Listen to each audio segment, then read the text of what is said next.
আমি জুবায়ের রহমান চৌধুরী বাংলাদেশের প্রধান বিচারপতি নিযুক্ত হইয়া সশ্রদ্ধ চিত্তে শপথ করিতেছি যে দেশের ২৬তম প্রধান বিচারপতি হিসেবে শপথ নিয়েছেন বিচারপতি জুবায়ের রহমান চৌধুরী। ২৮ ডিসেম্বর সকাল ১০টা ৩৫ দিকে বঙ্গভবনে এক অনুষ্ঠানে রাষ্ট্রপতি মোহাম্মদ শাহাবুদ্দিন তাকে শপথ বাক্য পড়ান। প্রধান উপদেষ্টা অধ্যাপক ডক্টর মোহাম্মদ ইউনূস এ সময় উপস্থিত ছিলেন। আইন অনুযায়ী যথাবিহিত আচরণ করিব।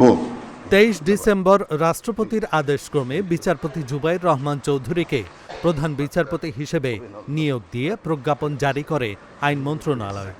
সংবিধানের ৯৫ অনুচ্ছেদের ক্ষমতা বলে রাষ্ট্রপতি তাকে এই নিয়োগ দেন। শপথ গ্রহণের দিন থেকেই তার এই নিয়োগ কার্যকর হবে।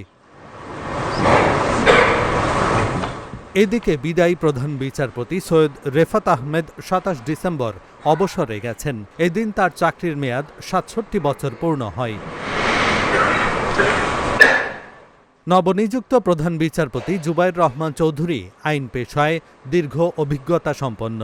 তিনি ১৯৮৫ সালে জেলা জজ আদালতে এবং ১৯৮৭ সালে সুপ্রিম কোর্টের হাইকোর্ট বিভাগে আইনজীবী হিসেবে তালিকাভুক্ত হন। ২০০৩ সালের ২৭ আগস্ট তিনি হাইকোর্ট বিভাগের অতিরিক্ত বিচারপতি হন এবং ২ বছর পর স্থায়ী বিচারপতি হিসেবে নিয়োগ পান। ২০২৪ সালের ১২ আগস্ট তাকে আপিল বিভাগের বিচারপতি হিসেবে পদোন্নতি দেওয়া হয়। শিক্ষা জীবনে তিনি ঢাকা বিশ্ববিদ্যালয় থেকে এলএলবি ও এলএলএম ডিগ্রি অর্জন করেন। পরবর্তীতে তিনি যুক্তরাজ্য থেকে আন্তর্জাতিক আইন বিষয়ে স্নাতকোত্তর ডিগ্রি লাভ করেন।